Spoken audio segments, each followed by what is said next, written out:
Well, welcome back to the King's Speech podcast. We haven't done one of these in nearly over a month now, I think it was. The last time we did one was away at Stamford after our 5-1 first game of pre-season win.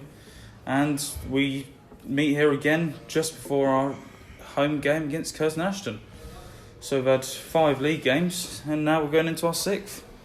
And what a start it has been. I think better really than what you would have thought of. I mean, there's 10 points in the locker already from 15 is a real good return. I was really impressed last week with the win at Telford. I thought that was by far the best performance of Hereford. Was good. Kettering, for a different point of view, I thought that was a good battle and display. Hereford we controlled. Yes, I thought for definitely. a good, and last week as well, the Telford game was controlled. The first half was a dominant half. Yeah, against Telford, and let's not forget that, which could be somewhere along the line, the valuable point we picked up at Brackley.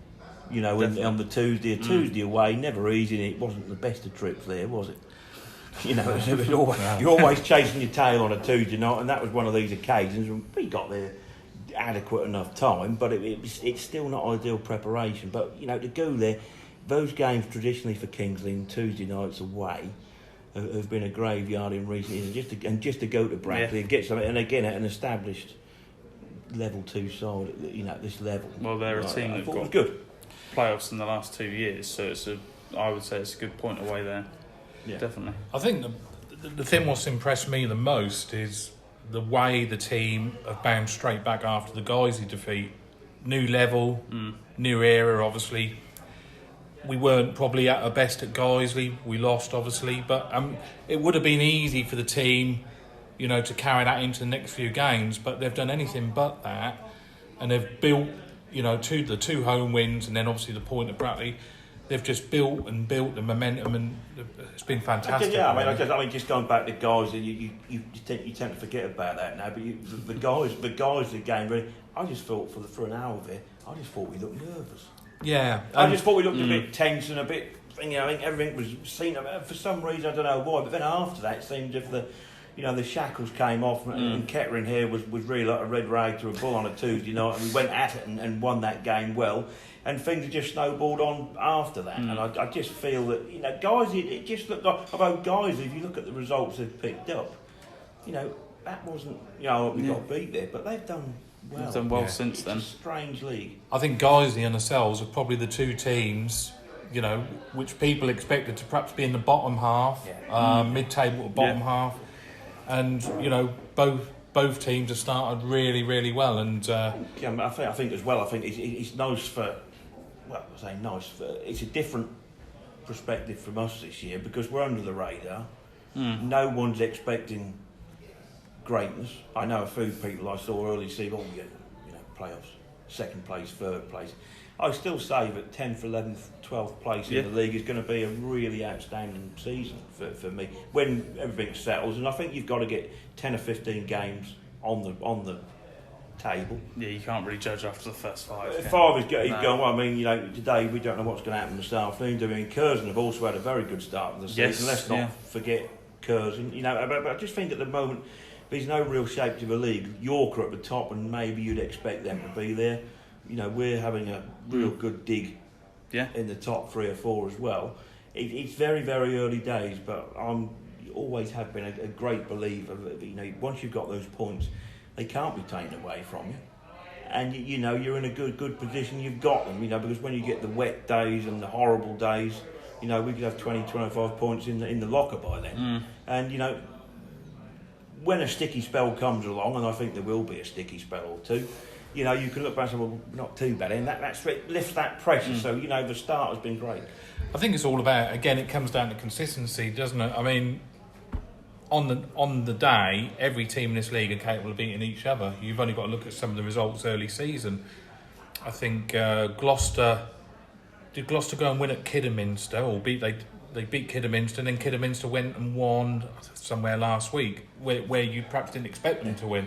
And that's the type of league we're dealing with here. It's not, you by no means whether you're top, bottom, or you're not guaranteed 3 points. You've got to earn the right to pick up the results. So and we are going to have a sticky patch. You can't get away a sticky patch. You can't get away from that. So I think the most important. I think Ian's focus. He said before he's taken 10 games at a time, but I think his first focus will be getting probably 40 points. That's got to be, and that's got to be the first target. It's got to be the aim, and it's got to be the target. It's got to be the target. I think all dead right, all 100% correct there what you've said, but I think for me as well, it's just been some of the style of play as well. I think some of the play, I think last week at Telford was superb. First time stuff, and Hereford here. People say, Hereford, and they were down. I know the manager got the bullet after that game. But, you can only play as well as the team will let you play who you're playing against. And I thought that day was a complete performance, as was really last week. I know, again, we went 3 up and Telford pulled a goal back. But we didn't really look in too much danger, did we? No. Not really. But it was the way, and I think as well Ian was able to made 1 or 2 changes last week and brought in Alfie Payne. Well, Alfie came in with a goal. And, it's all those little things. So far, things have clicked in. I would suspect that we're in a better shape than what Ian thought we could well have been after 5 games. Yeah, secretly. Yeah, he wouldn't ever admit that, but no. and I think the other thing what is noticeable is the level of football. From every team we're playing, the football has just been fantastic. I mean, we've touched on it at Brackley. I mean, Brackley, we got a point. We perhaps weren't at our best, but they were a very, very good side. Well, they were. Some very, very good players, and. We found it difficult to break them down, and I think a lot of teams will go to Brackley and struggle to come away with something. So, I think you're right. The level of football, it's just been an absolute pleasure to watch. It has. It's been good, and just a word here. I mean, hopefully another good crowd here today. 2 good gates for the opening 2 fixtures. Over 1,000 on each occasion. They haven't really been too far away from 1,200 for each game, which is good. I think the local people, the people of the town, have bought in to the next level up of football, and we need it to continue. I know it's great to come out this time of year, but we also need that support here as well. November, December, cold, wet afternoons. Greg, you know what they're like, with fog swirling around, and that's again when or maybe even some snow. When you do need the support. So, but up until now, I mean, you can't fault it, and we've touched on it. They have been treated really to some real good football. Yeah. I think it's fair to say, I think a lot of people have bought into the way we're playing football and the way Ian Culverhouse likes his teams to play football. And you can see, and I think the town supporters have shown that in the first few games and by coming out in the numbers. No, there's no reason whatsoever why we shouldn't get 4-figure gates for most of the home games this season. We shouldn't. I mean, as you say, the standard of football is very good. It's good. And I think that's Ian again, laying his ideas down and getting the team to play in the way they do. It's just good to see. And again, I'd go as far as to say we've got some big names in the league here. Lee Clark came in with all trumpets and everything blazing at Blythe, and look at Blythe Spartans at the moment. Yeah. Now it's a real struggle. I know we lost a lot of their team last year, which is always difficult. Yeah. But they would, I'm sure, want to swap with ourselves. 10 points on the board. I don't think they've got anything at the moment. Have they only got a point? I think they're bottom of the league. Yeah, bottom of the league. I don't think they've got a point at all this year. No. In many ways, it's a lot. We know it's a long season, but I actually think this month of August is so critical because you get a reasonable start. You've got 8 games in August. If you get a reasonable start and you pick up 15, 16 points, you can't ask for any more than that.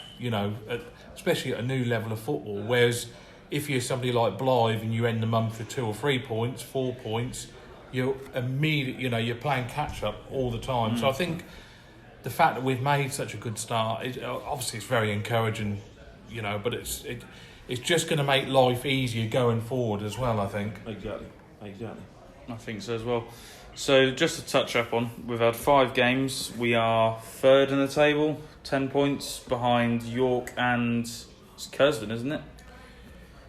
Second in the table. I think Guiseley is second. Guiseley. Curzon are 6th, I think. Are they now? So it's going to be a tough game today. Obviously, this podcast won't go out on the day, but it will go out soon after. So it's going to be a tough game today. Obviously, one out this week of Ryan Hawkins. Has gone on a 2-month loan to Dereham. He's playing for the reserves today, but he's going to Dereham for 2 months after that. What do you guys make of that? I think with Ryan, he's probably become frustrated, maybe, with lack of opportunities in the first team. I think all the players like to play. Yes. They obviously want to be playing football. Ryan, maybe. I'm just guessing, unless of course I don't quite know the actual true ins and outs of it. Maybe, he's wanting to go out. Maybe Ian's wanting to get him out to get a bit of football.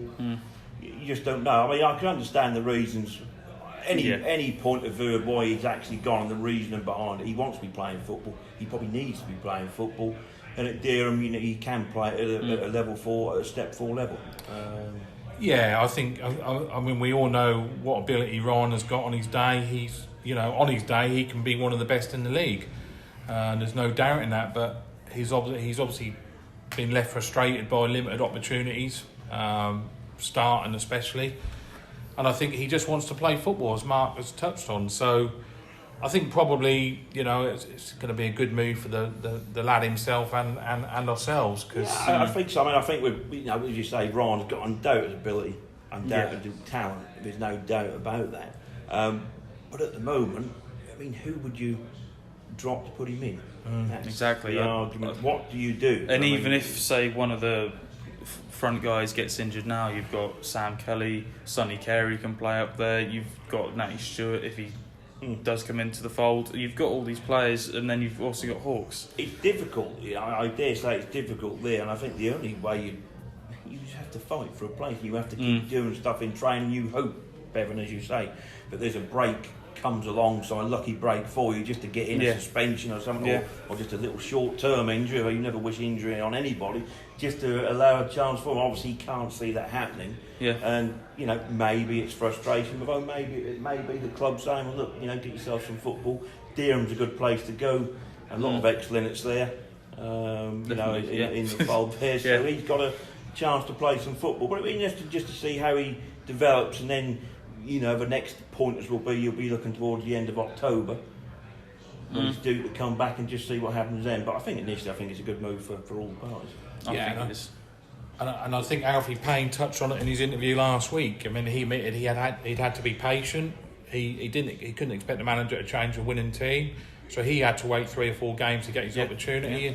And to be fair, the lad came in last week and he looked as though he'd played there for a long while. Took that goal so well, didn't he? But it looked cool. And another one who, and just going back to the team briefly, everybody just looks like they're enjoying the game at the moment. They're enjoying everything about it, and that's a great thing. You normally see with obviously Premier League teams, you see different social core groups of the team. Whenever we go on trips away, they're always doing quizzes together. Like on the way to Telford, there was a quiz going on upstairs, and on the coach, they seem like they're bonding really well as a team, and I personally think that's then rubbing out off onto the pitch. I think that's been the secret of the last 2 seasons here, Greg, really, hasn't it? Yeah. That's the secret of it. It's a unit, a compact unit of 18, 19, 20 players, and it's so easy just to do.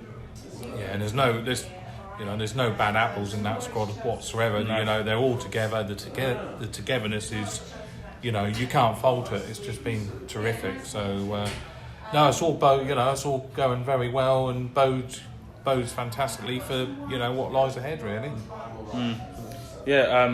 As I was then going to touch up upon, this year we haven't brought in too many new faces. The year before we didn't bring in too many new faces that year, so it's just about keeping the same core of the squad, which is. I think it was when all that business was done, it was all done, wasn't it? In the space of a day, a couple of free signings. That was the end of it. I know we've added probably one more. Yeah, and that was added Chris Smith, and then obviously Alfie Payne as well. Yeah, that's right. Yeah, and we've obviously still got Ross Barrows to come back into the fold. Yeah. And he had a great run out on Wednesday night. I went and watched the reserves over at Wisbech, and got a full game, committed 90 minutes from Ross Barrows, and he was helping the young lads. I mean, just a quick touch on the reserve, and we will mention the reserves. But really excellent on Wednesday night against a men's side with people such as Jack Friend playing and Charlie Charlie Congreve in goal. Congreve in goal. Mel Mattis's son playing. Craig Gillies was playing as well. You know, and that's a good men's team. But the boys went there and played well. Just 2 lads over 20. Yeah. And one of those was Ross Barrows. Yeah. I think Kevin Ship was the other. Yeah. And Neil Frater touched on how good Ross Barrows was with the young He was players. excellent. He was talking throughout, and there was no 80-90% from Ross Barrows. It was 100%. He wanted to win the game, and he was disappointed at the end that we hadn't won it. But again, that was what he'd done. He went. I think Nat Stewart has had a run out there. Yeah. Ryan Hawkins obviously a run out today. You know, it's a stepping stone between the under 18s and the first team, and I think it's important. And that again shows the mentality of the lads who perhaps not quite making it into the squad. That's right. But when you know when they're prepared to help the younger players in the reserves, you know that's great to see because they're obviously fully committed to the club. Exactly. And you know. Exactly. And Ross, every single game, obviously he had a holiday to start off with, but he's come back, and every single game I sit there preparing myself for the day, and he's doing sprints up and down the pitch just trying to get fit, so you can clearly see that he's trying to prove himself. He's another one, Bevan, who, you know, he knows he's no mug. No. He knows that he's got to have a little bit of luck somewhere to get himself a start. Well, it was last year he was picked first choice over Jonesy, and now it's kind of swapped around. And Jonesy, really, with the form he's on at the moment. How on earth would you say, Jonesy, you're not in today? He's been excellent, hasn't he? I mean, that pass he pinned, the pass he pinned over for Gash was brilliant last week. Yeah, ridiculous. That was put on the National League's website as well. Yeah. That pass was just... Well, the pass and the finish, the whole... I think most weeks, Bevan touched on the National League, I think we've probably had a player in it most weeks. Yeah, I know Henderson was in it for the Kettering Hereford week. In the team. Michael Cloonan's been in one, I believe. Cloonan's been in, and then Alfie Payne was in for Telford. Was in last week, wasn't he? So 3-2 Norwich. We've just heard a loud cheer from the bar, so it seems like Norwich just gone 3-2 up against Chelsea. Chairman will be well pleased. Chelsea fan. No.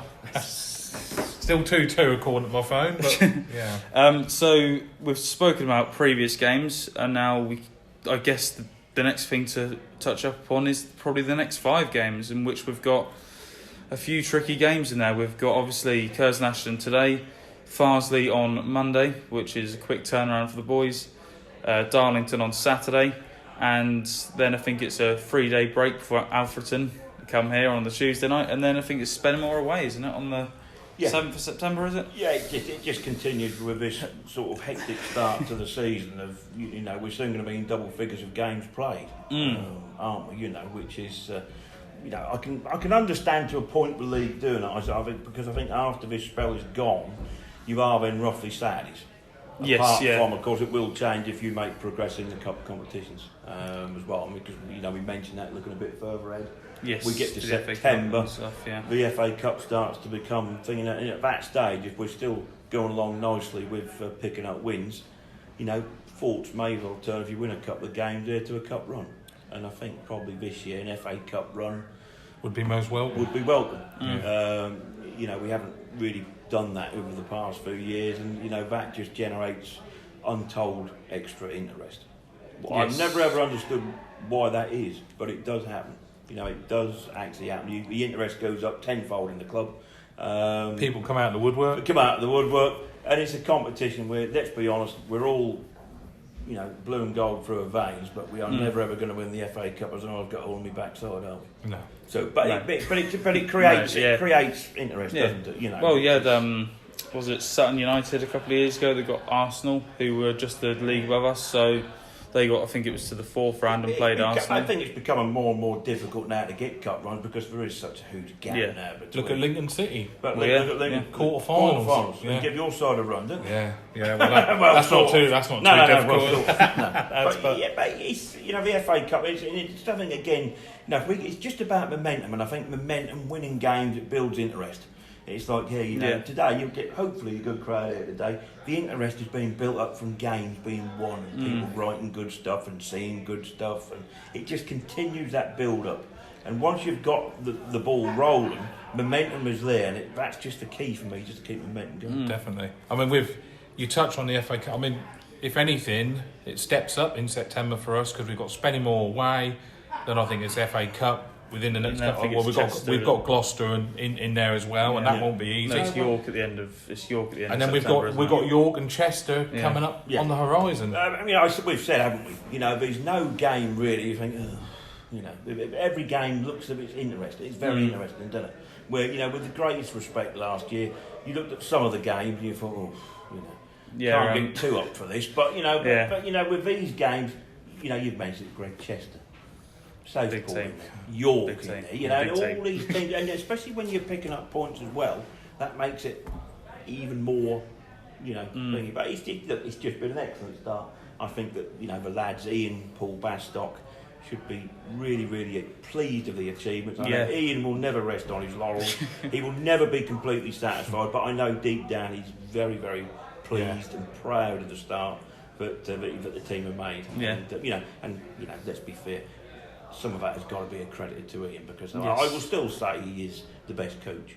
Best coach in the league, and probably the best manager in the league. And one of, you know, would be ranking surely now, you know, within his achievements, what he's achieved here in a short space of time, up in the top probably 3 or 4 managers of the club all time. And I mean going back to the creation of the club in 18-umpteen, whenever. Well, going back to it, you can see exactly what it meant to him when we scored the winner against Warrington. The picture of him down on his knees, pretty much, it seemed like the moment got to him a bit, and it was good to see that.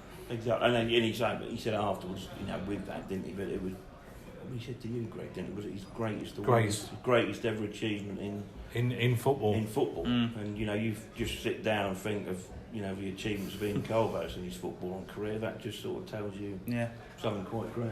Well, I'm just going to quickly go back to the games that we've got going. Obviously, Spennymoor haven't actually played a home match yet, so we don't know what's going to go on there. They've had the first 2 games suspended. Did you see a picture of somewhere in the week I saw, Greg, of the pitch? Looks about right. I think it they're looks home about. Today. Are they home today? I think they would be home today. I think that's the first one today. Yeah. So today. It looks like that game is going to be on. It's going to be a long old trip for us in a couple of weeks' time. But is there any other things that we can touch upon quickly? I know that I've put a couple of things out on Twitter about the YouTube channel, and we've had now 24 days of constant growth on the channel, which I would like to thank you guys for your support on that. And obviously we've now, first time that you would have heard it, we've got a new camera, which hopefully will make the highlights a bit better for you guys. But apart from that, I haven't got anything really much else to say. No, I think we've just about... Everything's covered. Everything's covered, and, you know, long may this continue the way, you know, it's been... Son, I mentioned it earlier, just mention again the supporters. Yeah. You know, it's all key, it's all down to you, really. Just keep coming along and support and get right behind Ian, get right behind the lads. Throughout the season, we need that support, you know, now, of course, in the future, and it's always greatly appreciated. Yeah. Yep, so the schedule will probably be this week. The interviews will either go out on the Saturday or the Sunday, so they'll probably be up before the podcast will be up. Obviously, highlights will be... videos this coming weekend will be hectic, because obviously we've got the Farsley game on the Monday. So there will be highlights on the Monday morning before Farsley, so you can watch Kingston, hopefully get a win on the Saturday as we travel up to Farsley.